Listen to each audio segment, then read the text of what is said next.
It is 1 o'clock. Good afternoon. I'm Lucas Panzica. The Titans got back in the win column coming out of the bye week on Sunday, defeating the Jacksonville Jaguars 20-0 Sunday afternoon in Nissan Stadium. Intercepted Jags quarterback Trevor Lawrence 4 times. First time they've done that since 2012. Was also the first home shutout for the Titans since the year 2000. Titans also held the Jags to only 8 rushing yards on 8 attempts. With the win, Titans improved to 9-4. Now second place in the AFC. It guarantees the Titans their 6th consecutive winning season. Tennessee quarterback Hendon Hooker announced on social media Sunday he will return for his final year of eligibility in 2022. Hooker, the former Virginia Tech transfer, threw for 2,500 yards, 26 touchdowns, and 3 interceptions this past season for the Vols. The good news kept coming for Tennessee earlier today. According to Tom Dienhart, 2 Purdue All-Americans will not be playing in the Music City Bowl. That includes defensive lineman George Karlaftis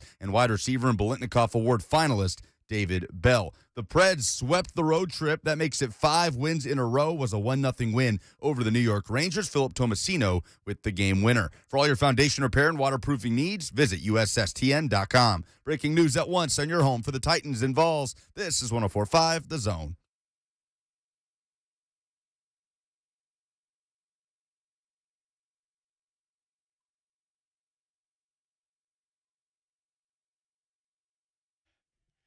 Woo, Blaine and Mickey, 104.5 The Zone. It's a victory Monday, first one in a month. How's everybody feeling today? Sun came back out, sky is blue.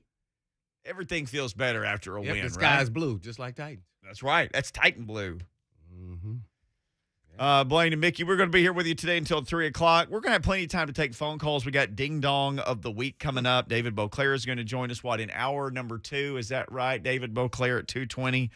So you'll have plenty of chances to check in with us today. You want to talk about what you saw with the game yesterday. Defense pitched its first shutout since the year 2000. The year 2000 at home. They pitched one on the road, 3 years ago, I think. But 2017 at the Giants. Okay, so literally Blaine Bishop and Kevin Dyson were in the last game at home that was a shutout. And you remember it, Blaine? I'm curious. Yeah, we were talking about this. You guys, they actually had a shutout against Cleveland the week before on the road, then shut out the Cowboys in the final regular season game because we were asking you to remember which game it was, and we had actually talked about that game last week. You're like, I don't remember. It's a Cowboys game. I definitely remember the Cowboys. It was freezing, but I don't remember what was the Cleveland score? Do you remember the Cleveland score? That was like 24-0. You beat the Cowboys 31-0. Yeah, Mickey knew like my stats or something. Nah, he looked it up. We looked him up. Yeah, you had half a sack. You had a good game. Yeah, cost fumble recovery or something. Yep. I said, no, I don't remember. No, it was just another game there, Lucas, because I really don't. Especially even shutouts, they were so hard to do. You know, and that's what's funny. Just listening to everyone talk about the play of the Tennessee Titans in totality, offense, defense, special team. I don't think they understand how hard it is for a shutout. Now, did the offense play good or average or what have you? Yeah, but it's still a shutout, and they did enough. Here's a good comparison. I wonder what you guys think. New England only throws the ball how many times? 3 times? 3 times. Uh-huh. Against Buffalo, yeah. And they had one, what was the score? Oh, gosh, what was the final? 14-10? 10? Let me check. I think it was 14-10. 14-10. Let's just say it was that. Yeah. Nobody, I know he's the best in the world as a coach. Nobody's complaining that they only threw the ball 3 times. Nobody. Guess why? Because they won the game. So ultimately, the job is to win the game. Yep. So you can nitpick and everything else. We can do that. That's what we're in the business for. But we're not sitting in the chairs of the players, let alone the coaching staff. So, hey, it's hard to shut somebody out. It was 20-0. Yeah, it could have been 30-something or whatever. Maybe, probably. If they would have played up to par offensively, they don't have all their weapons. Jaguars' defense is actually pretty good. Yep. As we knew going into it. And so, they live and learn in there. Maybe not having that physicality with the time off with the linemen affected them more than any of the position. Yeah, let's wonder about that. So I bet they'll rev it back up in the running game. They got to be able to run the football. Eventually, hopefully that helps them in the pass game because they got isolated a couple times and it didn't look pretty. And then sometimes, Tannehill didn't get rid of the ball, and then sometimes Tannehill got free shots on him. So you don't know whose fault it was or wasn't. But when somebody gets a free shot, you got to always pretty much assume that it's on the quarterback. You can go into your protection scheme, but if he's coming free, you gotta get that ball hot. So all those things said, man, that's a heck of a performance by the defense as you started off with a shutout. That goose egg is hard to do. So hats off to the players, the coaching staff, and everything with that. It was pretty impressive, just to think that can happen. I think they were talking. You hear Bayer talk about. They said they rushed for 100, almost 200 yards against them last time in the first game. I think 198 yards. Yeah. And this time they rushed for 8 yards. 8 on So 8 carries. minus 190. Yeah. Wow.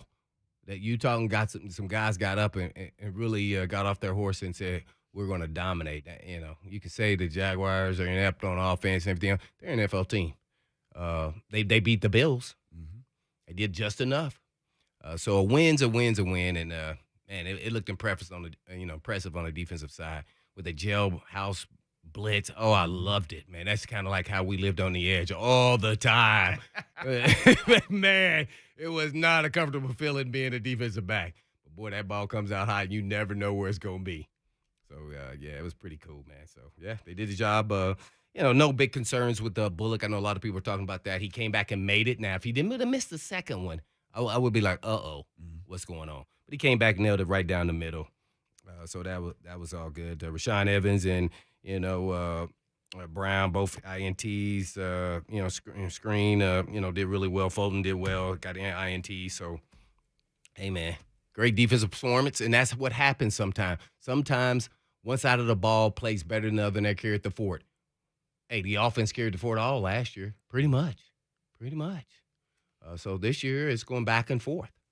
So hopefully they'll peak both sides and special teams at the right time. Got a little nervous with Rodgers there returning kicks, though. I don't know if he should return kickoffs, but the punts I'm okay with. But it's still a little shaky, but it was okay if you want to get critical. But who's better? So we'll see. I wonder if Golden Tate will get a look at punt returner, and maybe Hilliard, if he's getting less carries, would get another look at kick returner. If you said let's make Golden Tate active for a week, let him be the punt returner and slot guy, let Hilliard return the kickoffs.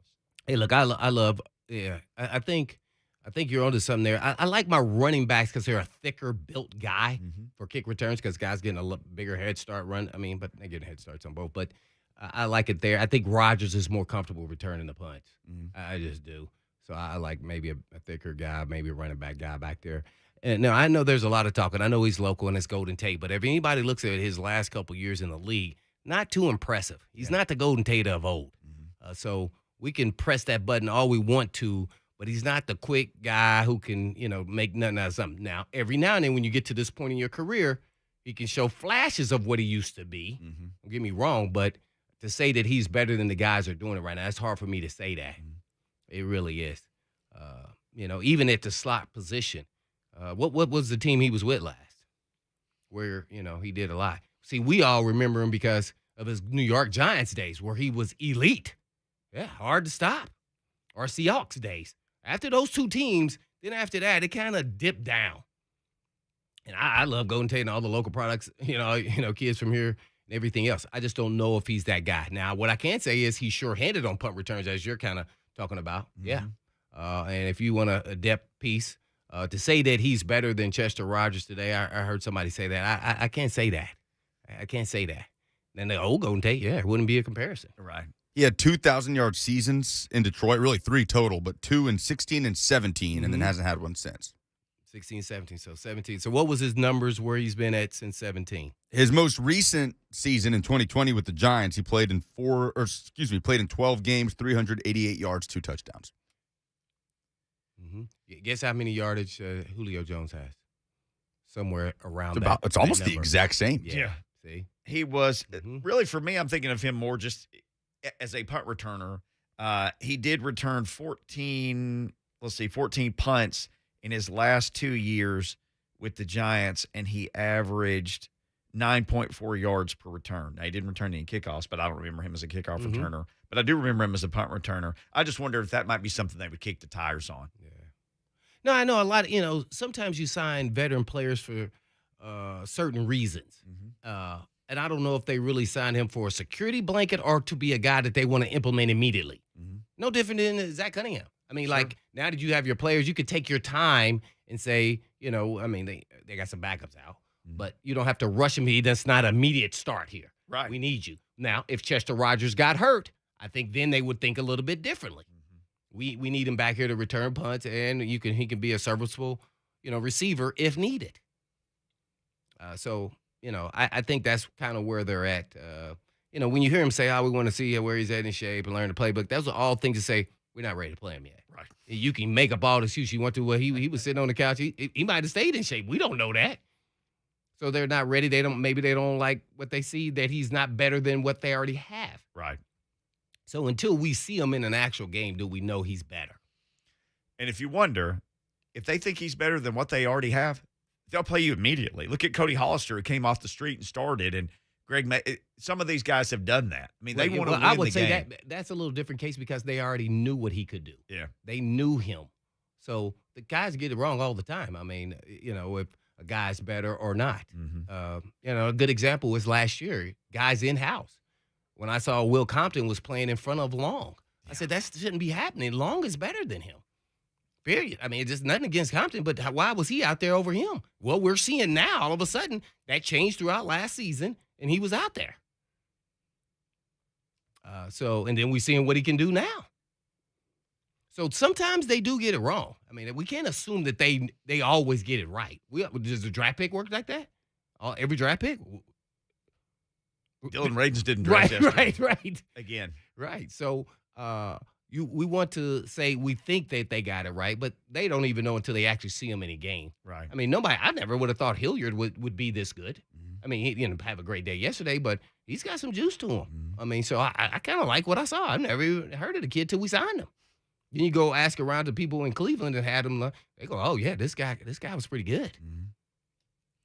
So we'll see him in games. We'll get into that more on the other side. We'll do Ding Dong of the Week. Let's check in right quick, though, with Russell in Columbia, who's on the Mark Spain Real Estate Hotline. Russell, what's going on? Thanks for calling.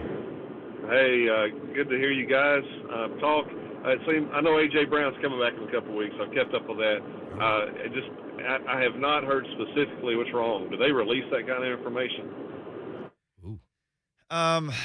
Yes, they released it for him. It was chest. Is that right? Yeah, and you said chest. Chest.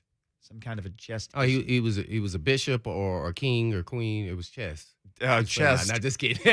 he got hit really hard on the sidelines. Yeah, you know who hit him in the last game. He used to play for the Titans. The slot guy we picked up in the trade from San Diego. The other King. LA Trey. Yeah, King. That's who hit him. And he was playing outside there. He was. Yeah. Desmond King, I think is his name. Yeah. Had an interception, too. Yeah, he did in that game. He had a nice game. He looked good. Yeah, he did. I was like, whoa. And guess what? He came to hit him on that sideline. Typically, corners aren't like that.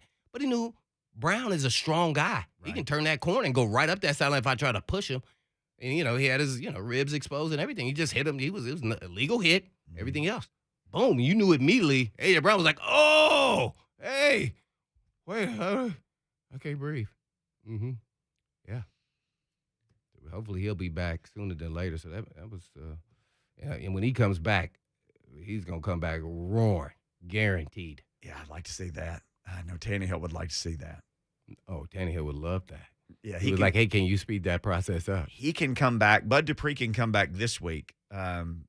He can go in the window of coming back, and then next week could be A.J. Brown, although they do play on, Thursday of next week. That's something you've talked about a little bit about how do you handle timing for guys when it's Thursday, not Sunday. It's going to be interesting. I don't know how they're going to choose to, but Bud Dupree's going to be pumped up just because what week is it? Oh, you know what week it is. It's time to get out your big shoulder pads, your neck roll. It's Pittsburgh week. Man, I would be making sure he is ready to go. If not, he is not playing because he may hurt himself. Oh, he's going. Hey, man. They're going to unleash a lion if he plays. Oh, man. Not a Detroit Lion, thank goodness. All right, Ding Dong of the Week when we come back. You can hit us on Twitter with that. You can call 615-737-1045. Already got some Ding Dongs in the Zone TV chat. Join us next, if you will, and share your Ding Dong with Blaine and Mickey. They sharing their Ding Dongs?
Blaine and Mickey 104.5 The Zone. Come on, man. This isn't Ding Dong of the Week music. I got to quit hanging out with you guys in the studio.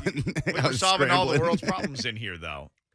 All right, you want to hit that? Do you have a holiday version? I mean, are we going to go Carol of the Bells or, Paul McCartney, Wonderful Christmas Time with some Ding Dong in it, or are we just going to do the usual and keep their heads ringing? I think we stick with the usual. The song's just too good. Surely for maybe next week, just one time for the holidays, we switch it up a little bit. All right, time for Ding Dong of the Week. Mark Spain Real Estate makes that happen for us. Let me find my quick reader here. I know Eric is going to lead us off on the Mark Spain Real Estate Hotline. Let's go ahead and. Oh, there we go. There we go.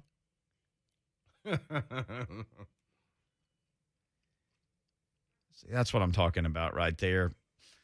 Go to markspain.com, get a guaranteed offer on your home today, and start packing, or as we like to say, don't be a ding-dong, use Mark Spain. Let's lead off our buddy Eric in Nashville. Eric, you always get in line first after Titans games. You always get in line first for ding-dong of the week, man. How you doing today?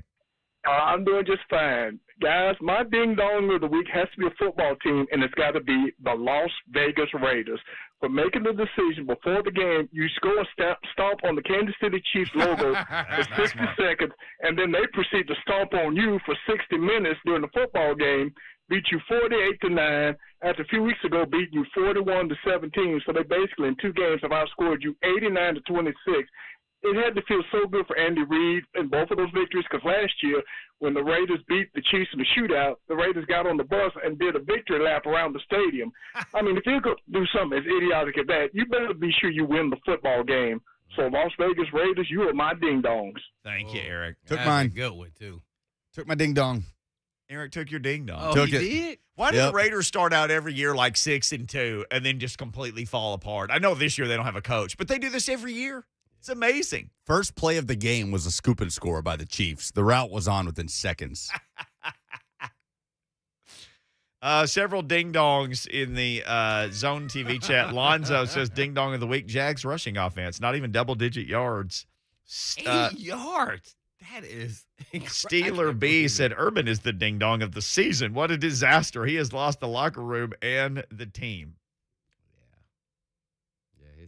A little drive-by. I don't even know if he got eye contact with Vrabel. Now, they did say they talked, about 10 minutes before the game, out there on the field. But, man, sheesh, he definitely is not he's a sore loser. He was. He just looked lost. Urban face. just looks lost. He looks like he would rather be anywhere in the world. Think about anybody you know who's in a situation that's not the situation they want to be in, and think about their face. That's Urban Meyers. He passed Mike Vrabel on Sunday. Yeah, deadpan face. Like just empty inside. Yeah. Like there's nothing going on there. And during the game, he looks just like, just kill me now. Yeah. He looks just like how I look when I'm watching the game. What the heck is going on around here? Man. Oh, Herb. Let's get Joseph in Smyrna next. Again, Ding Dong of the Week. We do this every week, courtesy of our friend Mark Spain. Joseph, who's got your Ding Dong this week? Man, I got a big, sweet ding-dong for Ben Jones in the cartwheel. Ooh, that was sweet. That was awesome, dude. I just didn't want him to get hurt, though, right, Joseph? I mean, he can't get hurt doing that. Oh, Joseph just dropped himself. He racked himself with his ding-dong. Awesome. Yeah, people would, try to make fun of those big guys with the big bellies. You see him do that cartwheel? That was pretty impressive for a big guy. There were people talking about it, and then I guess somebody found video. And you can see him in the background. He goes flying through the end zone and pow, pow, pow. Like he's not even playing around. He does an actual spring off his hands. Yeah. Cartwheel. That's with equipment on. It's like a Zapruder film of Ben Jones He's doing just a car. grainy in the background. Yeah, doing super cartwheel. grainy. Idea how athletic these dudes are. And that's It's like Bigfoot footage. What is he, 310 or something? And then full pads? Yeah, I don't know, but And he's been blocking the whole series. And then he goes and does a cartwheel in the end zone. too exhausted. Those dudes are just different. LeWan could probably do a cartwheel. I mean, Yeah, I wouldn't want him to try right now. no, I would not either. But that's one of the biggest, most athletic dudes. I mean, Yeah. it's just crazy how athletic they are. Cuzzo Mike in Nashville with a ding dong next. Cuzzo. If somebody can steal my ding dong. What's up? Yeah, what's going on, man? What's up, fellas? Hey. Not much. I was calling to give you guys my ding dong, but also got a question for Blaine after I give you my ding dong. So my ding dong of the week is for all the media people year after year who picked Buffalo. Well, last year and this offseason, who picked Buffalo, who picked the Browns, who picked the Raiders to be so much better. And once again, it shows they are still the Browns, they are still the Bills, and they are still the Raiders. Okay? Wow. Ooh, drop the mic there on that one. That was nice. We can stop it, okay? Like every year, they keep doing this. The Browns are so much better when the NFL is better when the Browns are winning, and the Raiders are historic. Yeah, they're historic snake-bitten losers. So just call it for what it is, and let's stop it. Just stop it. But my question for the Hitman. Hitman, you know I got a deep love for you, brother. So this morning they asked a question on J. Martin Ramon. What player would be a heck of a sight to see with the Jags right now? And I couldn't help but to wonder, what would the Hitman be saying in that locker room? Maybe not in the press conference, but in that locker room if he was with the Jags. And I just really like to hear what you say, what you got to say on that. Also, bust the screen, reverse ding-dong for taking Janoris' job. I think he's going to take it, and I'm out. Deuces. Hey, deuces. Yeah, I wouldn't be shocked there, man. Reverse ding-dong. We're doing that now. Yeah. I like that. I like screen, too. Yeah, I think I like him over Jack Rabbit. That dude's played inside, played outside, started outside yesterday. I know you like him, and you were on him early. Yeah. This wasn't something that just happened yesterday. I wasn't a big Jack Rabbit guy. Well, Jack Rabbit may have relegated himself down the line a couple of clicks. Well, I mean, he's still not making, so he's playing up to the level that he's getting paid. So yeah. It is what it is. I don't know how I would be in the Jacksonville until I'm in that kind of situation. I don't know. I definitely wouldn't be saying anything to the media. Yeah. As far as that would be detrimental or something that was actual factual going on in there that was disruptive or causing anything of controversy. To me, it's just like family. You keep everything in house. I think that's where Urban goes wrong. Right there, he threatens people, and then I'm gonna fire you instead of saying, "Hey, look, we are all a family. We're supposed to keep everything in house." Yeah, well, we're gonna agree to disagree, and all those things. Ultimately, it all falls on me. See, he doesn't ever take any accountability for the mistakes. Instead, he points the finger opposite. Running backs coach didn't put Robinson. It wasn't me. Right. Yeah. So ultimately, no, if the running back coach didn't do it, that means you did it because you co-signed on it and you're the head boss. See that? That's how it works, Urban. Not point the finger. This is not your fault. So I just think that's probably all I would be talking about is that we should be more of a family, and to him. And that this doesn't work like that in the National Football League. This is not college where you can manipulate young individuals' mind cells, and then they'll do whatever you tell them to do at 18 to 22. It's not that these guys have their own mind and own thought process, and you got to treat them that way. Treat them that way just like you would treat anybody else. Right. And whether it's they like it or not, tell them in their face. That's it. What they're doing, what they're not doing to be as good as they can be on this team. So I think honesty really is where it starts for me. Yeah, I don't know if there's any of that going on right now in Jacksonville. It's a mess. Mahogany in Nashville up next with a ding D, as it is written on here by our buddy Lucas. He did the small script. What's going on, Mahogany? What you got? Man, so I got a couple ding-dongs this week. Okay. The first one Don't take mine. The first one is Boomer Esiason on the NFL Today after the game. He was talking, and they were going through some analysis, and it just looked like he couldn't figure out his technology because his Alexa on his laptop started speaking to him during the set and everything like that, and it kind of just looked like he was having some issues and some Boomer problems with technology. So that's my first one. And my second one's more in jest because it's Steelers Hate Week. My ding-dong goes to Ramon Foster. I'm out. Oh, man. Poor Ramon. He's going to get into drive-bys all week. Oh, Jay has already said in the Zone TV chat, it's Hate Ramon Foster week. You can't hate Ramon Foster. He's like the nicest person in the world. The Bumblebee color is out today. It's all week, man. Ooh, boy, the Steelers week, I would be just lit. Yeah, that's not the time to talk to the hitman. Younger Titans fans don't understand this because they might hate the Colts or the Jags or the Texans. the Titans and the Steelers, the Oilers and the Steelers were a fantastic rivalry. And even when the Titans became the Titans, it was still the old AFC Central, and it was Steelers and Titans and Ravens. Those were the games that got people fired up. But Steelers Week, there was something different about that. Yeah, but Steelers Week still goes on just because the pedigree of the organization. It doesn't matter if it's AFC Central, South, or what have you. So it's just that, when you're going to play them, you better be ready, buckle up. It's going to be a physical game. And you better bring your best, even when they're down. It's hard to ever count them out.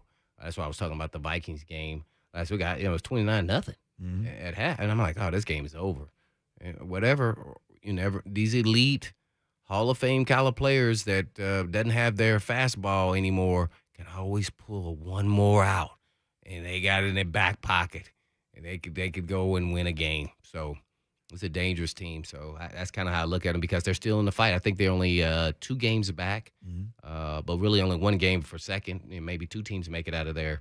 So they're all kind of bunched up together there, and you don't know what to expect out of the Ravens, especially now with Jackson down, and we don't know how long he'll be down. So the Steelers, they got capable players. So, yeah, and this is a team that won't die. Good coaching, tough players, mentally tough players. I'm not just talking about the physical side. So this will be a huge one on the road to solidify that we are a legitimate playoff contending team, and not just that, but continue as the number 1 team. You'll see now everybody, the national media now, they're talking about the Chiefs and whoever else in the AFC, but they don't mention the Titans. No, still don't. The number 1 seed. Yeah. So this is another chink in the armor. Boom. Let's put this check mark by the Steelers. Buffalo Bill up next on the Mark Spain Real Estate Hotline. Buffalo He's got a Bill. response to Cuzzo Mike. What's going on, Buffalo Bill? Uh-oh. Oh, the Bills. Hey, what's up, y'all, man? Hey. I listen to y'all every day, and I'm a Bills fan. Oh. Born and raised in Tennessee. Y'all weren't around. I'm 39 years old. I didn't switch like the rest of them. But, come on now, Cuzzo. What are you talking about? Pick the Bills every year. This is in 25 years is the first time anybody's picked the Bills for anything. Talking about picking the Bills and the Browns. Act like the Titans were like the little cousins. Come on now. Yeah, I did pick the Bills over Tampa Bay, right, Lucas? I'm sure Lucas is going to He did. Yeah, and I think Buffalo Bill, thank you for the phone call. I think you hear the fans there, too? They were warring at that They made game. it interesting. Ooh. They did. Oh, they made it interesting. And Allen left in the boot, right? He got beat up in that game. That guy's a super weapon. The way he runs, I would be so tempted to run him even more than what they do, the way he runs. 100 rush yards. Yeah. I wouldn't be tempted to run him any more than they did in that game, but look what happened when he started running. Good things for them. Yeah. Well, he's in the boot today. Yes, he is, because you can't run your quarterback that much. That's why I say I'd be tempted, but I didn't say I would do it. So, Lucas, your ding-dong was taken right off the bat, right? It was You taken, went Raiders? but a couple secondary ding-dongs. Okay. And I'll just use one that Russell called in again that he wanted to throw out. Chase Claypool, very much within the statute of limitations. This was on Thursday. We're talking Steelers, celebrating the first down with, 12 seconds on the clock. He did the whole point was so mad. on one knee. Come on. Oh, Mike Tomlin. That wasted at least 5 seconds. That probably would have gotten them another play. Yeah. What? You ready to hear? I got. I'm Okay. sure Lucas would love this one, but I'm sure everybody will. Brian Kelly on the music on his big time. What was it? A quarterback recruit? Yeah, They was big time dancing there. get for LSU. So it was hilarious. They posted this thing, and this guy, Him dancing? yeah, his rhythm has to be is about as rhythmic as this floor. So bad. And it was that bad. Hey, man, I got to give him an A for effort, but a F D for in ding dong. and an F for production, because don't do something you're not good at. He is all in, man. How? And it tells me that maybe he's more of a salesman, so I'm interested to see who he hires as his staff. I mean, he's the one that's laughing because he did get the 5-star commit at quarterback in Walker Howard. We've had this discussion before that everybody, Never every know how that coaching worked staff, out, though. you need somebody who's not afraid of you, who will say, that's bull crap, don't do it. Yeah. Don't do that. And I all this came from me because if you remember, there was a Steelers game. This was like 10 years ago. But is he looking cool? No, he looks to the kids? No, even kids would have to think, this guy looks like he's trying way too hard. It's on Twitter. You can search it. There was a picture of Mike Tomlin. He was standing next to a guy who looked exactly like him. and the exact opposite clothing. So everywhere Mike Tomlin's was black, the other guy's was yellow, and everywhere Mike Tomlin's Steelers gear was yellow, his was black. And somebody said Mike Tomlin and Tyke Momlin. And it's on Twitter. You can find it out there. And I said, every coach needs a Tyke Momlin, or in our case, a Vike Mrabel, who would say, and somebody actually put in his own TV chat, that was Vike Mrabel coaching last week against the Texans. But you need somebody who says, that's bullcrap, don't do it. You need a Vike Mrabel, you need a Tyke Momlin. You need that guy who'll say, don't do that. Well, okay. Brian Kelly has to get one of those people in his life ASAP. Okay, got you. That's what I was about to ask now. How many people that's on a staff, when you're at the position that Kelly is at, let's just say all SEC school or high-profile school, Texas, Notre Dame, all these schools, how many people are actually scared to tell him what they really think? All of them. Because they're scared because he's the one got them employed. That's why you have to hire the one guy who can say it to you, and the deal is you can't fire me for telling you the truth. So he needs a Kyan Brelly who would tell him, hey, man, don't ever dance again and put it on a video. Don't ever do that again. You look ridiculous. You're like the boomer with the boomer technology. Mm-hmm. And then I'm going to take it to the next level.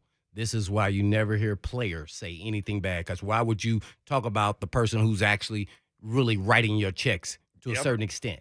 Mm-hmm. That's why they're never going to say nothing in these interviews. Nobody's going to ever say anything. You're going to tell the person that's writing you $3 million, the head coach who then can get you released because then he knows the owner. Sure. Yeah. So there's never going to be any public talk of negativity like that. They can't. He was dancing like a dad that got way too drunk at his daughter's wedding. I don't know. He still didn't look loose enough, man. It was, oh, man, it was. That's why I don't dance publicly. You don't want to see that. Yeah. I would never do that. Now, I'm not trying to recruit the best, 18-year-old football players in the world, but I know my limitations. And I know don't do that. That's why you need a don't do that. You need a common sense coach or just somebody who was like, hey, coach, I'm going to come over the headset here. Let's stop dancing. Turn off the cameras, guys. Destroy that video. Over and out. Well, he didn't do that at Notre Dame, right? You never saw anything like that. No. He and his family are down south now, and he was feeling the spirit. He had a bowl of gumbo. I mean, between the ridiculous accent, the dancing, everybody needs somebody that they pay a fair amount of money to with a no-cut contract, somebody you trust who would be like, hey, man, don't ever do that again. And you can't fire me for telling you the truth. Now, he need to get one quick, ASAP. He needed one yesterday. Well, he needed one like 3 days ago, and this video wouldn't be out. To the point, though, it's gone viral pretty much. And now it's putting LSU and Brian Kelly, and he's fun, and let's go. He's yeah, fun. See, it's good and bad to it. I mean, it's just, Hey, Walker Howard's one of the best players in the country. I mean, Did somebody tell him he wasn't fun? Do you think that's it? That's a good point, Maybe. Hey, man, you don't come across as fun. Because all I ever hear is like he's stiff corporate CEO-like. Politician. Yes. Uh-huh. Mm-hmm. Exactly. Good job, Lucas. Yeah. Well, Dad's a politician, right? You right. Yeah. And he's a poli-sci major. But I think he's overcompensating. Oh, Lord. like a divorced guy with a Corvette. He is way overcompensating right now. Oh, man. Sorry if you're divorced with a Corvette. I wasn't aimed at No, it's like Ed Orgeron. It's like Ed Orgeron getting divorced and then hitting the market again. He overcompensated a little bit. Sorry, because I know somebody right now sitting in their vet saying, Oh, man. I'm sorry.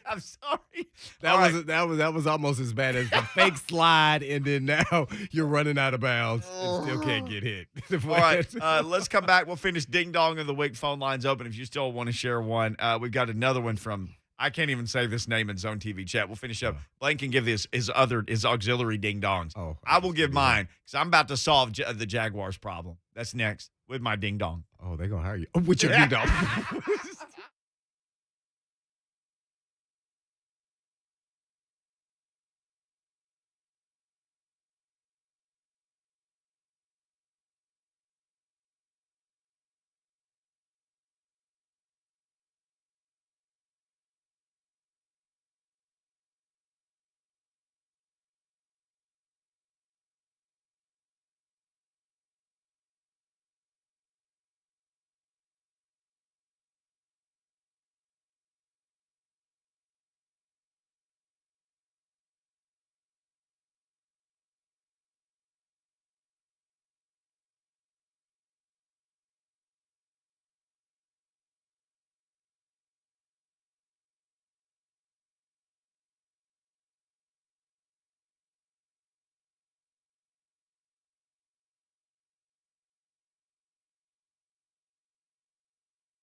Blaine and Mickey 1045 The Zone. Seamus Snipes on the Zone TV chat, not via the Mark Spain Real Estate Hotline. He typed this out. My ding dong is Bruce Arians. He called a timeout with 50 seconds left in the first half when the no huddle was working so well. Brady was visibly upset about it. Don't upset Brady. That does make you a ding dong. Meanwhile, he said after the game, this is my ding dong.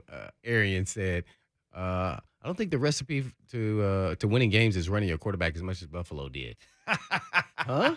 They almost got you guys, man. Y'all went in overtime, man. Almost, though. Hey, man, it's not the job to save your quarterback, but I get what he's saying. But I don't know if I would have said that. And I like Arians, but man, he's a little too honest up front on that one. He's got a Super Bowl. That dude's got his money. I say whatever I want. He's the guy that goes out and tailgates with the fans after the game, man. Oh, yeah. He's like that. He's your uncle who's like, oh no, I'm gonna say whatever I want. Yeah, I got the bona fides. I'm gonna say it. I kind of like you that way. All right, let's get back into your ding dong list. So, did you share one? Lucas's ding dong was the Raiders, which was also shared, and he had an auxiliary ding dong as well. So, mine was Arians, but I can give you another one. I'm not real big on the NCAA changing the rule that quickly, but yet they can't handle the cramps. Yeah, that's within the zone here. We can get them in there. So, or a guy faked like he was gonna run out of bounds and then kept up the field. Yeah. So they were really knee-jerk reaction. Maybe you just called a penalty and everything else. But yeah, I wasn't a big fan. Yeah, the Kenny Pickett slide was within 10 days, 11 days. It was quick. Yeah. I don't even know if there's been a quicker change. I don't even think it was a week. Yeah, it might have. Because it happened last week, and the game was the Saturday before. Yeah. Yeah, they were quick. It was less than a week. Oh. Yeah, I don't think I've ever seen them do something so quick. A few things in college basketball that might need to get addressed. That would be helpful. Is this ding dong related, or just go ahead when you're in a rule changing mood and change some rules? Yeah, I mean, it's so strange that this is what they act on with the snap of a finger when there's. Well, you know why? Just because it was high profile. It went viral. It's a viral thing, and it's low hanging fruit. It's like the guy who makes fun of Nickelback or the WNBA. It's just low hanging fruit, But the cramping has been going viral for years now. Ever since Nick Saban got pissed about it. Who would have to? Maybe Nick Saban's just got to get really pissed about it, and he could make him change. Well, he started doing it. So he said, you can't beat him, join him. Right, no one is safe. That one there, man. So they wilted to the pressure. And what does that say about some of the people in leadership, man? Well, it's the NCAA. Would you expect anything worse? Oh, man. Jeez. All right, here's my ding dong. I did a radio appearance with the Jags with our buddy Joe Coward earlier today, and he basically asked about, what's the perception of this in Nashville? And I said, well, what's the old saying? If you got problems, 90% of the people are they don't care, and the other 10% are glad you got them. I said, all those 10% of the people who are glad you got them are all here. They're loving this because you got Vol fans who don't like Urban Meyer and Titans fans who don't like the Jags, so you pretty much got it all covered. Here's the thing. All this stuff with Shad Khan and Urban and the Jaguars, it made me think of a couple different things. Number one is when Tommy Smith was the controlling owner for the Titans. I mean, he had the same money to spend that Amy Adams Strunk had. He had the same ability to make the same decisions. Every decision he made was bad. Every decision. He came on the show once, and I asked him, what's the identity of this team? And he couldn't give me a definitive answer. The owner of the team couldn't give a definitive answer on that. I don't know if you remember that or not. He couldn't give a definitive answer. I asked him that, and he said run the football, and I was like, they throw the ball all the time. Right. So that's not right. So there we go. Yes, it may have been you who asked him, what's the identity of the team? And he's like, we're a team that runs the football. Yeah, they run the football. And they didn't at the time. Your quarterback was getting killed. So I thought about that. I mean, he had the same ability, same access to checkbooks that Amy Adams Strunk did. He only made bad decisions. Well, Shad Khan has been one of the more generous owners. He spends money on everything. He spent what did Joe Cowart tell us? How many, like $1 billion on contracts or something if they'd all been seen all the way through. It was just ridiculous how much money he's doled out to players in contracts. But it also made me think of a conversation I've had with both of my kids. If there's always a problem and you're always involved, then that means you're the problem. So you can be generous with your money and everybody could like you, but you could also be the problem because you make terrible decisions. So does he need a board of directors that make more decisions? He's got a son, Tony, I think, who's involved. When you say make decisions, to me, when you're an owner, I don't think anybody can actually ever be the person that tells you what to do, but you want to have a listening board and a sounding board with your board of trustees that you trust that will hammer home, some things that maybe you didn't think about. Yeah. And give you a different perspective on it. And even when you're just talking about hiring maybe a football guy. I think maybe he should. Yeah. They may already. I don't know if he has it in place or not. And there's this. Lucas sent us this right before the start of the show from Peter King. Shad Khan is still very likely to bring back Urban Meyer for 2022. Which makes me wonder, will they whiz him like we talked about on the postgame last night? Like, let him start, and if it just goes terrible, like the Titans, eventually they just fired Wiz during the season. Right. Do they just early on, yeah. Yeah, do they just whiz on him? I mean, figure of speech-wise. Yeah. I don't know. There's also a lot of, he doesn't want to – he wants to give it a little more than 1 year, even though it's horrible.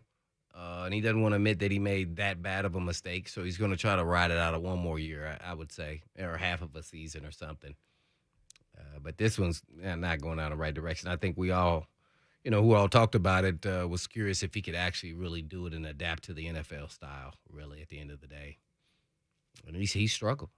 It's pretty clear. So, I don't know, man, but you better next time you better hit a home run. So then you go with the veteran, proven NFL coach. What does that look like? Who will be available? Man. Matt Nagy. Stop that. And on that note, the first hour has ended. Oh, no. Second hour of the show coming up. Not David Boclair, there's some Purdue Bowl news that Vol fans will want to hear. I promise you. And we'll give you that next. Blaine and Mickey, 104.5 The Zone.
It is 2 o'clock. Good afternoon. I'm Lucas Panzica. The Titans snapped a 2-game skid by defeating the Jacksonville Jaguars in shutout fashion, 20-0, Sunday afternoon in Nissan Stadium. Lawrence, under pressure, throws. It's intercepted. Picked off by the Titans, Jayon Brown, who dropped into coverage. He was a robber. That was one of 4 interceptions on the day by the Titans defense. First time they've done that in a single game since 2012. Also the first home shutout since 2000. The Titans held the Jags to under 200 total yards of offense, including only 8 rushing yards on 8 carries. It improves the Titans to 9-4. Now second place in the AFC with the road trip to the Pittsburgh Steelers next. Also, it guarantees the Titans their 6th straight winning season. Tonight, Monday Night Football is in Arizona. Rams at the Cardinals. Massive NFC matchup. Following the Mike Vrabel show, catch the Westwood One coverage right here on The Zone. Tennessee got some good news over the weekend as well. Quarterback Hendon Hooker announcing on social media he will return in 2022 for his final year of eligibility. Hooker threw for 2,500 yards, 26 touchdowns, and only 3 interceptions in 2021. For all your foundation repair and waterproofing needs, visit USSTN.com. Breaking news at once on your home for the Titans and Vols. This is 104.5 The Zone.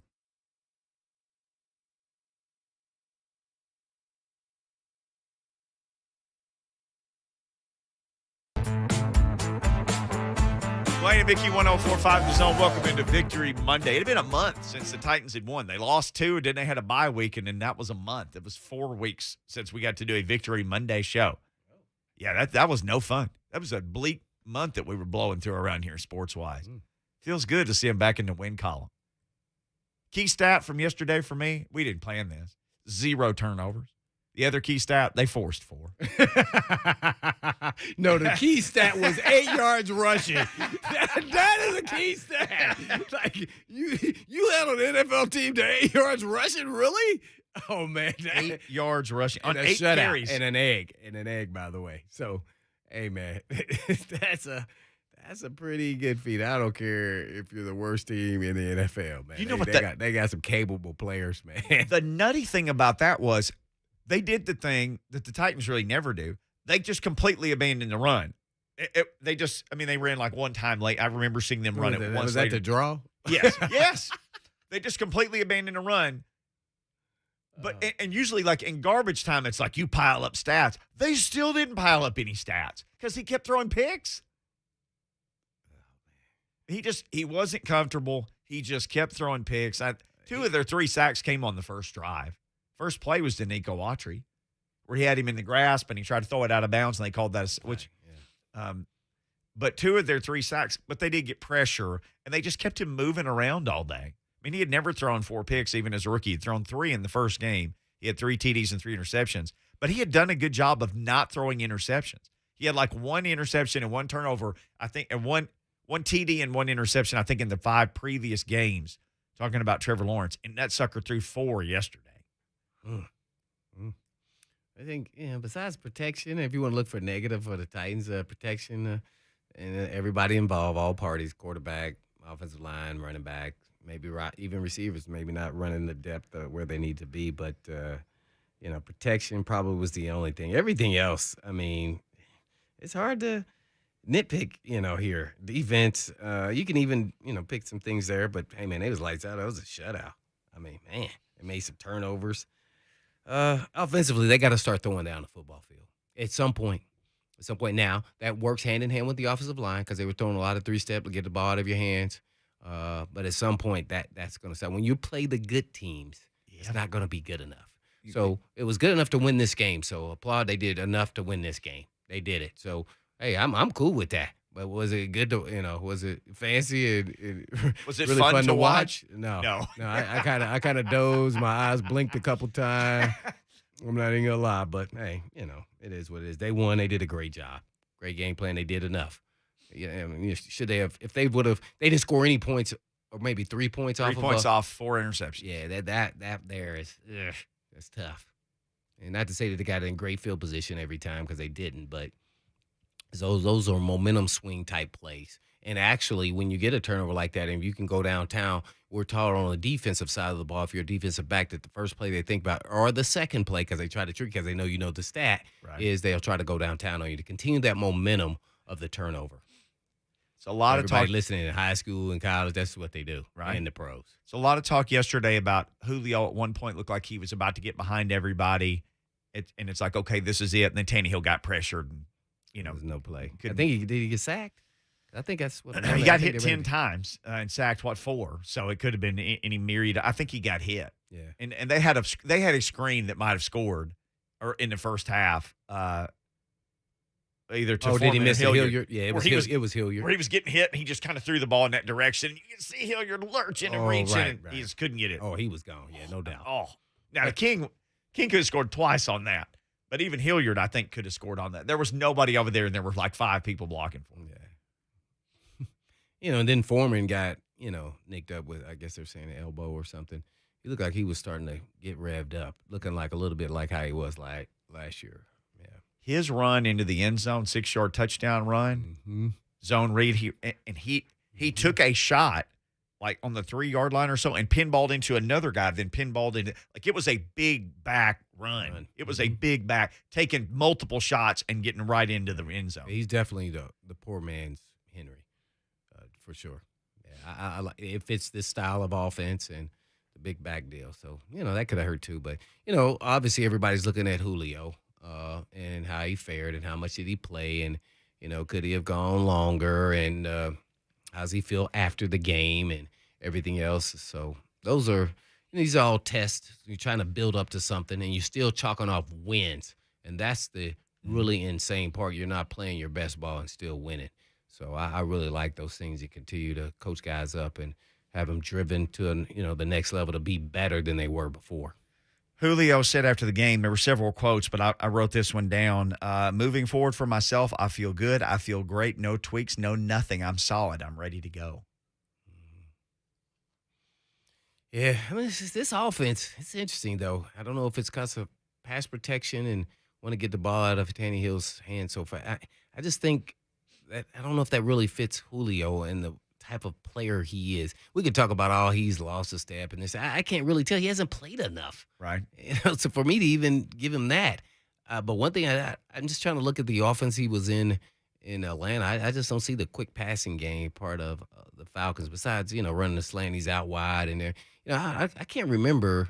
I'm sure he's done it because he's played so long that you throw a tall 6'4" athletic guy out there when they play off, and then he makes that guy miss and takes it to the house. I just don't recall him doing that. I've seen him catch a ball while he's running a route. Right. And they tried that yesterday on I don't know what corner it was. It was Griffin. 32. Yeah. They're Shaquille and Shaquem. Oh no, Griffin's 26. Yeah. Yeah, 26. He came up there and wrapped him up and lassoed him up with no gain. And he fell 1 yard because he was tall enough to fall 1 yard. Yeah. Because he's reading his keys, he's disciplined, he knows the position. What's the name? Got the ball, boom, and turned and threw out. Well, your first 2 steps as a DB corner is to be read steps. So they're supposed to be slow, where you're reading the quarterback for just that purpose on a quick pass. As soon as he saw that, he said, ying, and believe what you see. And there you go. That's how you play corner when you play off. The other thing was, too, like you say, just don't wait for a fake. Don't just blow right through him. Yeah. Just shoot right through him. That's exactly what he did. Yeah. Don't be. He can stutter. No, don't keep moving. Right. Keep going forward. If you miss, your boys will come because that means he had to stutter just enough where even if you miss, you got your guys coming rally to the ball because you're taught to run to the football on defense. And so, especially the way Simmons runs. Oh my gosh, I wouldn't want that big guy coming running nowhere near me. I'd fall down. Let's run to Bruce in White House. He's on the Mark Spain Real Estate Hotline. Bruce, what's going on, man? How you doing? Good. How are you, man? Good. What you got? Doing great. Tannehill. I want to talk about Tannehill. Everybody wants to say he's not the guy. He's not the guy. Listen, he's He's not below average. He's not above that. I mean, he's right there. He's a game controller. He can manage the game, but you got to have people around him. And one thing, you got to get some protection for the guy. You can talk all you want about Tannehill, but that dude takes a licking and keeps on ticking, son. He gets up time and time again. And I think that says a lot about the guy and how much he loves his team. Yeah. Get your thoughts on that. I'll hang up and listen. Completely agree with that, man. It's man. But it's just unfortunately it doesn't matter. And he's right. He's in the middle of the road. He's a solid quarterback. But when you get paid $30 million or whatever his number is, 30. you're supposed to elevate the players around you, even if they're not the starters on the team. And I'm talking about more the receivers. And you got to elevate them, build up the confidence. I think he's got some of that in him. It just hasn't happened because of the protection. Yeah. And then now he's trying to force feed. I've said it the last couple of losses. Even in this game, you saw it a little bit. I think he tapered it down a little bit in this game. But, yeah, because he feels the pressure of that things can happen, and he can make them happen. He has the ball in his hand. So applaud him that he didn't cause any turnovers this time, so he at least didn't do that. But, got to continually, work with the guys and try to, I guess, throw them open and believe that they can make the plays. It is tough. Yeah. And what you're saying is sometimes you're just going to have to throw the ball, knowing that a guy will make the right cut, that he'll show up in the spot where you're throwing it. Mm-hmm. And with all these 5th, 6th, 7th, 8th stringer guy off the street, he's just like, I got to eat it because I don't know if he's going to be there. And he's eaten it a few times. Boy, has he eaten it. Yeah, and some of it's on him, So Yeah. that's what happens when you're the quarterback. So I think he understands that. So I like his mindset and everything else. I just don't want it to continue down this road where he's forcing it, and next we're getting tip ball picks and things of that nature. Let's at least do what we did yesterday. Yeah, I think you can live for that, and you'll be in the game as long as the defense plays like that. Yep. So we shall see, though, because the teams will get better as we go along here, and especially when you get in the playoffs. Oh, yeah. And that's what, we're shooting a peak at that time, and hopefully we got everybody raring to go come at the end of the season, and A.J. Brown and Julio Jones and the King, even the King, be back in the next, things are rocking and rolling. Yep. Running like a piston. That's it. We teased this, and you may have heard it in Lucas's update. Jeff Brom said today, Purdue head coach, wide receiver David Bell, who is an animal, and the defensive lineman George Karloftis will not play in the Music City Bowl. I think we felt like they wouldn't play. Both these guys are high draft picks. Those guys not playing. So if you're a Vols fan, that's 2 NFL players that you will not have to try to beat to win your Music City Bowl championship. When we come back, David Boclair, he's probably been to some Music City Bowls. He was probably at that 2000 shutout game. Matter of fact, I'd be willing to bet anything he was. The last time the Titans had a home shutout was December 31st against the Dallas Cowboys. Blaine was playing. I'm sure Bokey was covering it. We got lots to discuss with the man named David Boclair next, right here covering the Titans on Blaine and Mickey.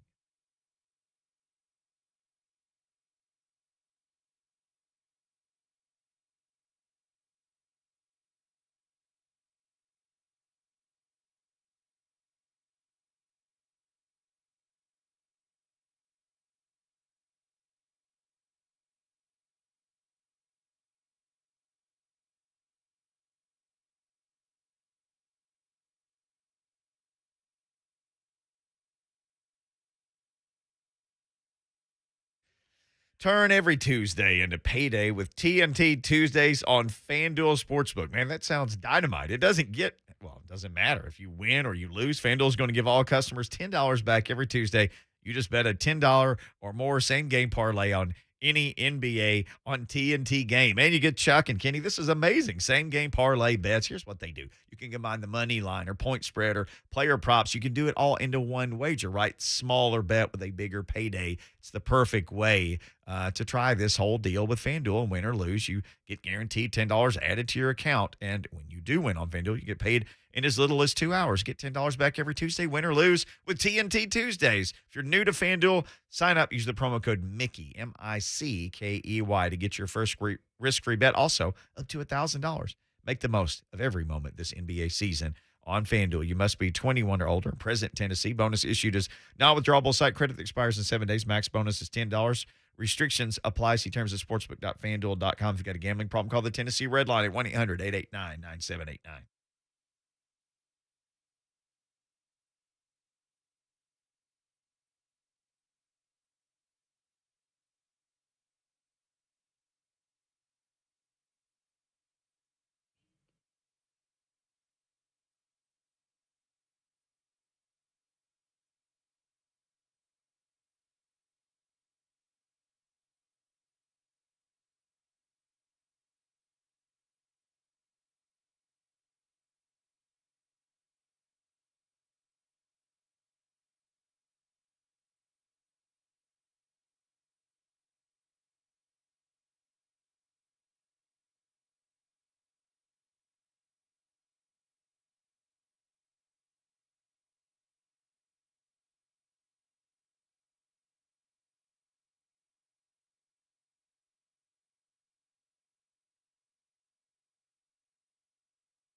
Blaine and Mickey 104.5 The Zone. We're frantically searching for David Boclair. If you see him out and you see him not looking at his phone, say, hey, Blaine and Mickey, you're trying to call. We'll talk about Titans with him again. 20-0 win over the Jags. First home shutout since 2000 for the team. Julio Jones did return. He played 32 snaps, caught 4 balls for 33 yards. We're talking about Julio a little bit on the other side. Looks like this may be David. But did say after the game, I'm moving forward. Said after the game, moving forward for myself, I'm good. I feel great. No tweaks, no nothing. I'm solid. I'm ready to go. Good to hear that from the Titans wide receiver, who they definitely need. And Blaine, you pointed out early on in the season, look, man, this guy needs to be healthy for the playoffs. This is where he could make his biggest difference for the team. I mean, anything you get from him now would be great, but boy, what a help that guy could be in the playoffs. So let's hope he stays healthy as they head towards the postseason. Ooh, he can be a difference maker, that's for sure. So I just wanted to make sure he's on the same page with Tannehill, stay healthy, and then be Julio. He's still got enough in the tank. Got to see if they make sure they get him to rock at least 5 times a game, though. Well, we looked at this. When Julio Jones signed here, we were like, well, he got a lot of targets in Atlanta. 10 per game. 10 per game for 10 years? Yeah. I mean, is he 10 years now in the league? 10 per game. He literally averaged 9.9 or whatever targets it was for his career. And he hadn't really missed a whole lot of games. Now, there was one season, I think, where he'd had an injury, and then last year. But for the most part, that dude played a lot of football. And he knew, when I step on the field, I'm getting 10 targets. And now he's out there, peeling back, hitting safeties and stuff. On the Tannehill run, I want to say that I saw him out there at least in somebody's way. But late in the game, they just took him out. I mean, he got the 3rd most snaps, I think, of the wide receivers yesterday. So it seemed like they were like, they ain't going to score. There's no reason for him to be out there. Yeah, that was a smart move. I'll be interested to see in a more competitive game how much they would have let him go. But smart move there on their part. It's hard to, argue as a player that I need to be out there, too. At the same time, it's not the time or the place to try to prove if we need you or not. So we'll check you out come Steeler week. See how much you can go full blast in an actual game. Not every play, but, at least a higher percentage than he went this last game. What's it like as a defense? Like the Titans had to have felt yesterday, like they can't score on us. They can't score. I laugh. That is amazing feeling. You guys shut people out. Yeah. And what was that like when you were realizing, like, everything we studied, we're doing it all, we're executing the game plan perfectly, they can't score against us? Yeah, you get this air of confidence, and you start playing with this confidence of like you're having so much fun now because we're just dominating you. There's no way possible that you're a score. I mean, it's not even creep into your mind. Now, I don't know if that ever really happened, like at halftime, as Beyer said. We thought we could. Nah, I think I probably was in the middle of the 3rd quarter, and all of a sudden you look up and say, I don't think they can score on us. Not at halftime. There's always a possibility because they're making adjustments. Right. They come back out with a different little bit of a game plan to kind of tweak you, and then now you have to make adjustments again on the fly. So I never thought that at halftime. But when you feel it at the middle of the 3rd quarter, you go, I think we got their number. And there were some times, where teams we thought they had their number, then all of a sudden they'll score like a touchdown. Where because we were kind of a gambling feast or famine type defense. We got after quarterback, we call some big plays, turnovers, and everything else. And then next thing you know, they get a release and get it off. One guy slips or steps on somebody's toe and falls down, and touchdown the other way. So we kind of lived that way, a little different in this era of a shutout. That's why I said the jailhouse blitz. That was kind of like us every 3 plays. And that's what we were and they haven't done a lot of that. No, they hadn't. That's why I got excited. And especially when Bud Dupree was healthy, they weren't doing that. They've seen him 4 people. Yeah. I mean, it might be a different 4th person from time to time, but not like they crowd the line of scrimmage and then just everybody goes. Right. Well, I think that's what surprised the Jags. Yeah, I think because they were like, man, they can get there with 4. Why? They're not going to blitz. They haven't blitzed, jailhouse blitz, pretty much the whole season, here or there. But that wasn't the crux of their defense. So, man, it was good to see. Man. Wow, it looked impressive. They had a lot of energy. They looked like they had some pep in their step, man. They sure did. The Yeah, bye week did I them think good. somebody put some icy hot in their jocks. That's nothing that David Boclair, he would never do that to anybody who joins us now at Boclair Sports. Sports Illustrated covering the Titans. Hey, David, anytime something happens for the first time since 2000 over there at Nissan Stadium, when you're sitting there with Blaine Bishop and Kevin Dyson doing the postgame show, and Amy Wells says, first home shutout since 2000, I just stood and, looked at my co-host and said, you guys were actually dressed out the last time it happened. That's some pretty good history. Yeah, that's a really good point, and that those two shutouts, because there was one in Cleveland the week before. Yep. Remember, that was Blaine I'm sure Blaine has very fond memories. That defense was playing some ball back at that point, and yesterday it's one of those things, like it's hard to say how much Jacksonville's just bad and how much the Titans defense just played well and made them look bad, because there was some of both at play yesterday without question. It's just that Jacksonville looked so putrid. It's hard to get a sense of exactly what the exact proportion was. Well, I want to add to that, though, because I kind of look at it just like that until I say, well, they rushed for 198 yards the first time we played them, and then this time they rushed for 8 yards. So they are capable, but that means that the Titans played up to speed. Now, you could say they're only averaging, 9-10 points a game, but still they're NFL players. Yeah, and I mean, either for whatever reason, and you have to assume it's because the Titans discouraged them from running. Jacksonville decided early in that game. It's not like they ran it 20 times for 8 yards, right? They ran it 8 times the entire game, it's not that you say, well, the Titans got a huge lead. Jacksonville had no choice but to throw it around all day. I mean, this was a 10-point game well into the third quarter. Yep. Jacksonville, they just didn't try yesterday. And again, I assume, like what you guys were just talking about, that I assume they figured out early on, well, they're stopping the run without adding extra guys to the attack there. Like, we got no shot today, and they just sort of gave up on it really early. David Boclair, our guest. Let me ask you this: if somebody had landed here from another planet in the preseason, or just moved to America, and they were like, tell me about the Titans and these position groups, when you got to the offensive line and you were talking to this person, you would have said, well, they have their left tackle and their left guard, and their center is back, and their right guard. Now, right tackle is a question, but there's some veteran guys kind of vying for that spot. Would you have been surprised to tell that person, they're really going to struggle? And boy, did they struggle in pass pro on Sunday. Yeah, it's kind of strange. It brings up memories of 2019, doesn't it?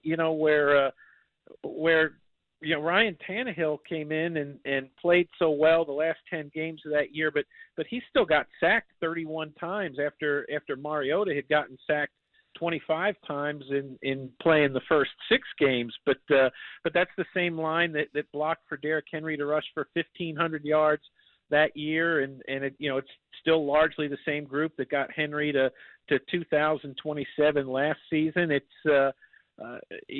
sort of this problem has resurfaced. They did a much better job last season, but Tannehill and even some of this, they weren't sacks yesterday, but Tannehill took some hits, and it's Mike Vrabel said it after the game yesterday. Said they just have to do a better job protecting him, and I don't think anyone would argue with that on any front right now, and especially given that you don't have Derrick Henry in there.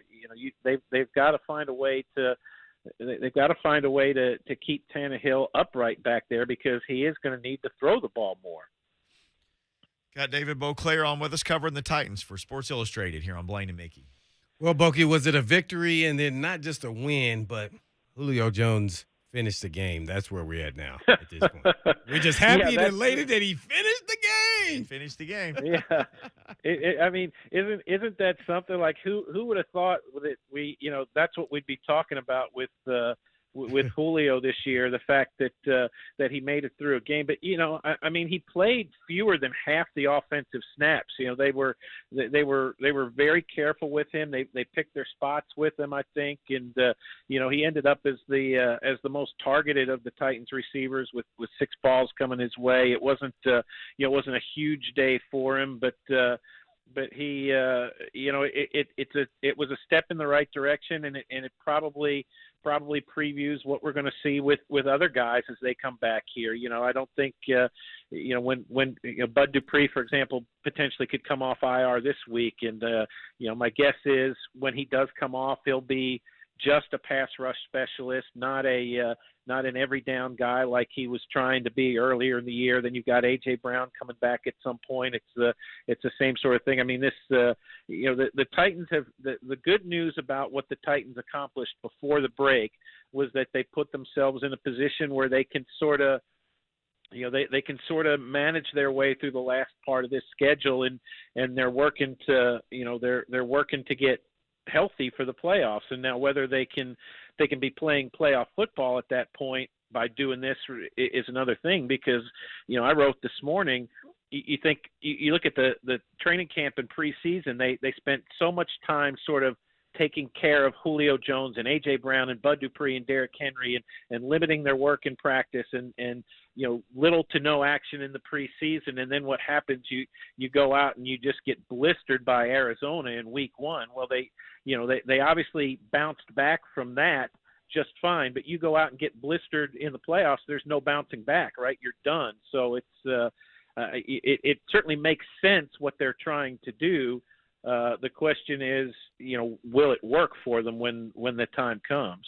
No doubt about it. We're on with David Boclair with SI.com. I guess one more real quick for me, and that is, who impressed you in the game? And maybe there's a couple guys, and then who kind of disappointed you? Kevin Byard continues to impress, and that's an easy thing to say, but he's just a guy who just he looks to me like a guy who has just pretty much has it all figured out, and you'll never have it all figured out in this game, but it's kind of maybe 98% for him, and that's as good as it gets. When you think about the trick play the Jags ran, where he didn't bite on the run, he was back deep center field, saw where the ball was coming, came off and broke up that pass. That was one of those things where it wasn't an interception, but everything about it he did right, and you've seen that so much from him this year that it shouldn't be a surprise, but it doesn't cease to impress me. I think with him right now, you guys talked about the offensive line. Here's another guy actually I thought had a good day yesterday, and a guy who really needed one was Anthony Ferkser. Ferkser didn't have a huge day, but he was big time productive on third down. I know his first 3 catches were all third down conversions, kept the offense on the field, and that was that for a guy who has kind of underperformed pretty much all expectations anybody would have had for him. I thought that was that was a really good performance for him yesterday, and a step in the right direction that maybe he can get some things going. And back to the offensive line, that group is again, Roger Saffold can't make it to the end of a game, so Aaron Brewer has to go in there. The lack of continuity, I think, has been a real issue for that bunch, and continues to be. And I don't know, I don't know what they're going to be able to do about that. Nate Davis has missed a couple games. Taylor Lewan has missed a couple games. Ben Jones has played through some stuff. Saffold, just it seems more often than not can't make it to the end of the game right now, and continuity is so important there that you've got to have that. I think, and then Randy Bullock I think is a big concern right now. He made his last couple kicks, but when he missed that first field goal, that was that made it 3 games in a row and 4 out of 6 kicks that he had missed at that point, where he was he'd missed 2 field goals in a row and 2 of 4 extra points at that point. So there was I know keeping an eye on Twitter, that had fans really tensed up, and the fact that he settled in after that was a good thing. But there is a little bit of consternation about the kicking game again right now. With David Boclair with SI.com. David, what do you make of all the, I guess Adam Schefter said Derrick Henry's not coming back, but Ian Rappaport has kind of now doubled and tripled down. There's a big story on Sunday morning about how well things are going with him. And gosh, David, if they had a must-win game Week 18, that he might even be able to suit up then, and certainly for the playoffs. What do you make of all this stuff? Yeah, I think it's what it is with this. It depends on who you talk to, and I imagine it's probably the same thing in the Titans facility. Of course, the Titans want to have Derrick Henry back if they can get him back. Of course, you feel like he would make a difference, even if he's not the Derrick Henry that we've come to know and expect the last couple of years. Just his presence, his persona, and the respect that defenses would have to show him, all would have a profound effect on the game. But stuff that I've read, everything I've seen says that coming back anything close to too soon from this injury creates a real opportunity for re-injury, and I would think for a player at his position that those opportunities for re-injury are even greater. And then you're talking about a player of his size and his strength and his power playing that position, and it all makes for a really, really dicey decision when the time comes. And I can't imagine how difficult that decision will be for everybody involved. And Henry wants to play, and he's telling people, I'm going to be back. And I'm sure there are people in that facility saying there's no way, it makes no sense to bring this guy back at any point this year. So it just, what all that says to me, Mickey, in answer to your question, is Adam Schefter and Ian Rappaport have two different sources, and they're probably both, whoever they're talking to is being 100% honest with them, but it's just that this situation with Henry, it's just not an easy decision when the time comes. On with David Boclair, covering the Titans for Sports Illustrated. Well, Bokey, I guess with a little bit of time here left, man, do you think Urban Meyer has any time left there as the head coach of the Jaguars? It's sure. I mean, maybe 5 games, right, at the most. I mean, there was just nothing about that team, about that scheme, about what Trevor Lawrence did. Like, you expected. Titans played Jacksonville back in Week 5. So here we are 2 months later, and you expected to see a good bit of development from Lawrence, and you figure he'd probably be much more comfortable and doing some things differently and better than he did in that first meeting. And he just didn't, just looked like a guy who was, it's almost like he was on his own without a playbook at times. And watching that game, like I was watching him, and I'm trying to figure out, okay, was this guy just a really good college quarterback who was overhyped and is going to be a bust? Does he, or is he a guy who's working with an inferior scheme and inferior talent around him? And there was so little either way to make it clear. But I think ultimately a lot of that's either way it's an indictment on Urban Meyer, and Meyer looks like a guy during the games too. I don't know what he is doing to help his team try and win. Not every coach is going to be animated. Not every coach is going to be over at the bench firing his guys up. But every time I looked over at that sideline, all he's doing is standing there with his hands on his knees, and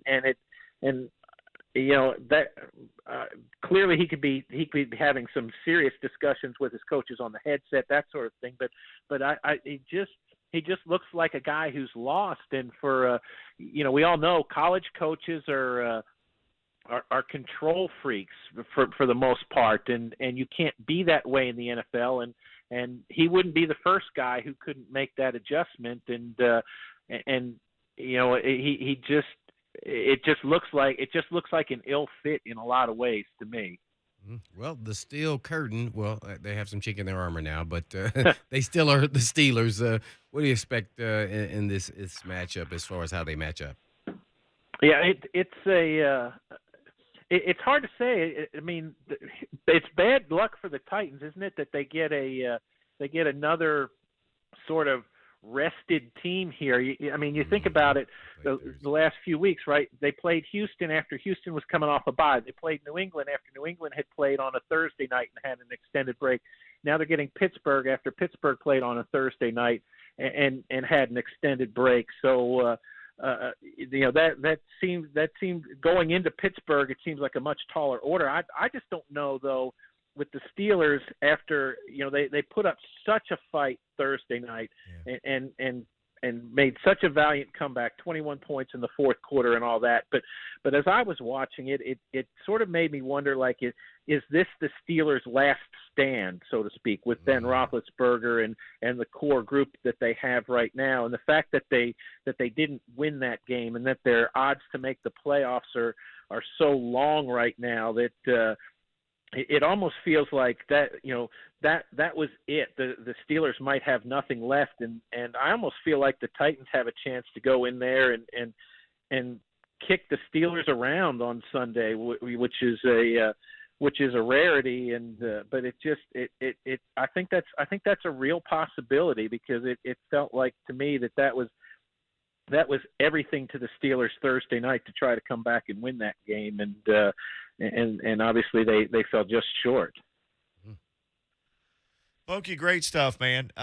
Thank you, sir, and we look forward to talking again as the Titans season continues on. Yes, sir.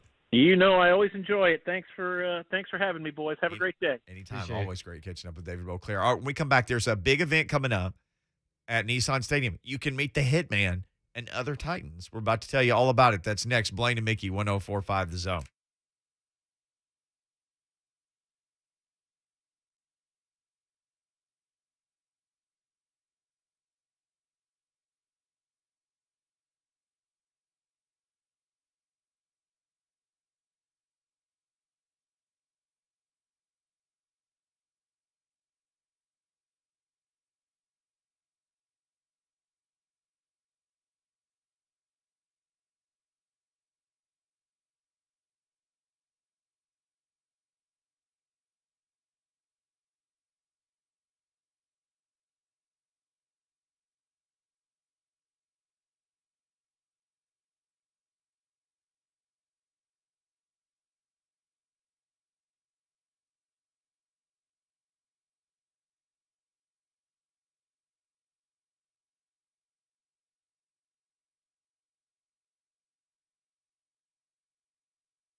Blaine and Mickey, 104.5 The Zone. 3HL be coming up next today for you. They'll get you the rest of the way home. Al Smith set to join us, former Houston Oilers player.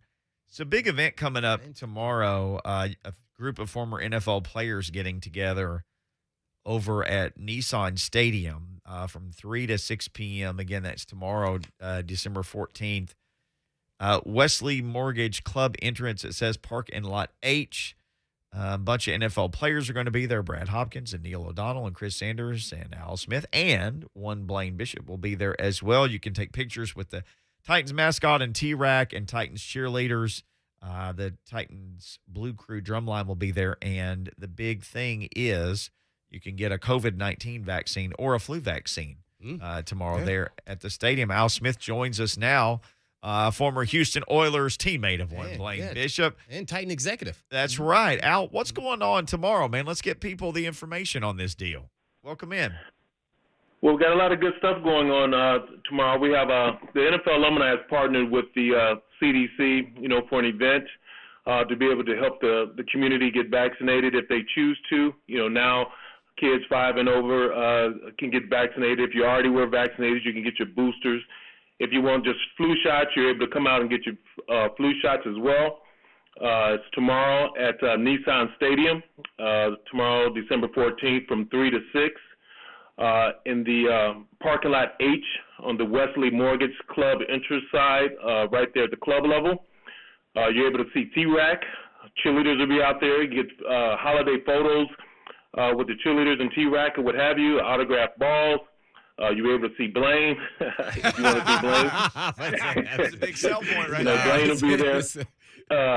Obviously, myself will be there. Neil O'Donnell, Brad Hopkins, a lot of your favorite Chris Sanders, a lot of your favorite former players will be there as well to be able to interact, sign balls, and be able to take pictures or holiday pictures with individuals and stay safe and get vaccinated if you choose to as well. Well, thanks for coming on, Al, man. And Al is the president of the Tennessee Alumni Chapter here in Nashville, and he's done a great job in leadership of that throughout the years. And I guess tell people, I guess, what the Alumni Association is chapter and some of the other things that they've been involved in over your time in leadership. Well, one of the things that we try to do is, as a chapter, is giving back to the community. A lot of players have served or played in this community as a way to give back to that community that has been so good to them over the years. We help our own as well as far as better, trying to get better health care and better services for players in their after years as well. But one of our main things as far as the community goes is caring for kids, being able to give to kids organizations and reaching out to kids organizations and be able to touch and impact young lives and be able to do that. And this is one of those efforts. We have golf tournaments. Our golf tournament is in June, normally at Opryland as well, to be able to, whether it be American Cancer Society, Boys and Girls Clubs, or what have you, the area giving back to this community in this area and be able to help out as much as possible. And that's one of the things that we really focus on is not only caring for our own, but caring for the community. And this is one of those efforts to try to keep everyone safe, especially going into the holidays or this cold weather. A lot is going on, obviously, with the devastation that has taken place these last few days, and just trying to keep everybody safe along the way. No doubt about it. Al's done a great job in leadership. I guess before we let you go, Al, I guess tell everyone where they can go if they want to get involved, not just with this event, but get involved with the NFL alumni in any events. Where do they go to find out more information? Well, always can go to NFLalumni.org or NFL Alumni TN for Tennessee.org as well. And one of the things about this event, individuals can, as well, because one of the things, we're having this event, but one thing about partnering with the CDC, we have the Tennessee Health Department, we have the Metro Health Department that partner with them as well. The mayor's office is involved as well. They have been very supportive with these efforts with our community here in Tennessee. So this is definitely a great outreach throughout the whole city and the state. and has given an opportunity for people to be able to, obviously stay safe. But as far as for the event, www.nflalumnihealth.org/COVID-19 for this event tomorrow, and for other events in other NFL cities as well. This has taken place in other cities, whether it be in Dallas, in L.A., in Tampa, in Florida, and Jacksonville has done it, Atlanta. So this is a widespread effort across the country. We have a lot of former NFL players, Hall of Famers, Pro Bowlers, what have you, that have done PSAs, for this as well to try to help get the word out. And we're trying to do our efforts here in Tennessee to do the same. And we have a lot of good brethren have done great things on the field, but at the same time, they're in a great position where they have done things off the field as well, which is great for Tennessee. No doubt about it, man. I appreciate it, Al, man. Enjoy your leadership and all your impact in the community here in Tennessee. Thank you. Really appreciate it, Blaine. Really appreciate it. Thank you, sir. Al Smith, again, tomorrow, 3 to 6 p.m., Nissan Stadium, Wesley Mortgage Club entrance in parking lot H. Just going over there, meet Brad Hopkins, Blaine, Neil O'Donnell, Chris Sanders, Al Smith, win a free football, meet the cheerleaders, T-Rack, take pictures, and you can get a COVID vaccine or a flu vaccine. Yeah, no doubt about it. Stay safe. Yeah. Time for us to get out of here on this Victory Monday. Hand it over to 3HL. Ooh, we pumped up. We got Victory Monday, and it's a beautiful day on Monday. Oh, yeah. You know it. Yeah, it's been a fun time. Now back to winning ways. Now let's get everything else back on track. And then get some players Mo back. Yeah, I mean Mo back. Mo and Mo. Yeah, Mo and Mo, me, A.J. Brown and King. Yeah, when we get them back, we be good to go. But in the meantime and in between time, Mickey. Happy Monday. Yeah. And peace.